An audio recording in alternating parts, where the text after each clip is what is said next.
Okay, in this screencast, we're going to talk about the equation for a circle, and we're going to demonstrate this on the coordinate plane using Desmos. Okay, so let's get right down to it. So what's the equation of a circle? In the upper left-hand corner, you'll see me typing x minus h, quantity squared. And let's just go ahead and make sure that, show my keyboard. Let's square that. Plus, okay, and it's going to be y minus k, again, quantity squared.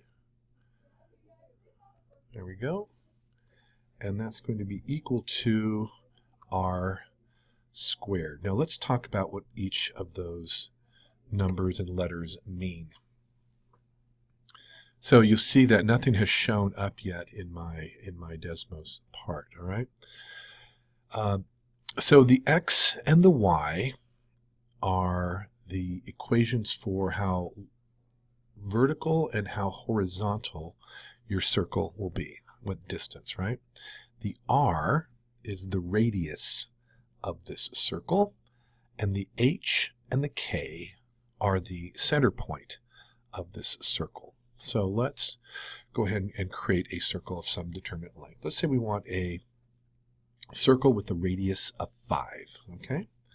I would say x minus, or actually I'll just put minus 0 because I want the point to be on the center point to be on the origin. So x minus 0 quantity squared plus y minus 0 quantity squared. And again, let's square that. Will be equal to 5 quantity squared. And you'll see all the characteristics unfolding in front of us, right? So the h and the k, right, are at 0, 0, which means that the center point's at 0, 0. We said that we wanted the radius to be 5, and sure enough, in all directions, there's 2, there's 4, there's 4.5, there's 5, so 5's 0. Now, what does the h and the k signify? Okay, now the h and the k, as I said before, can actually move the center point of the circle in any direction. So let's go ahead and create, let's say we want a circle whose center point is at 1, 1, and let's say its radius is going to be a radius of 2, okay? So we'll say x plus 1 quantity squared, bring this back, plus y minus 1,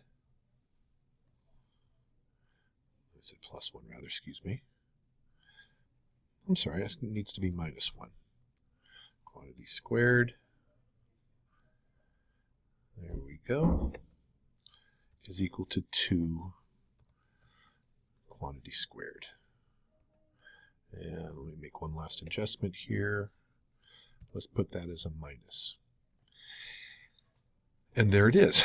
So my center point's at positive 1, and my radius is 2. So there's the center point right there, right, at 1, 1.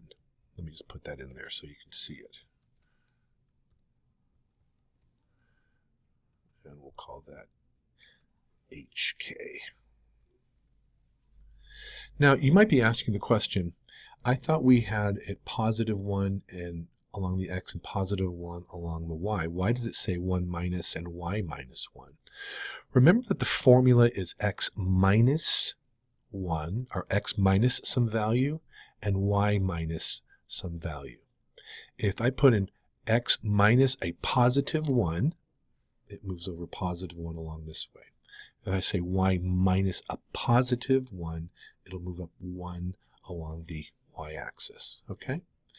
Now you can try this. See if you can create a circle where the center point, whoops, let's just go where the HK, make it a little bit easier. HK is, let's say, -2 and 3, and let's say the radius, okay, and let's say the radius is 3. Okay, go ahead and do that, and I'll show you the answer a little bit later.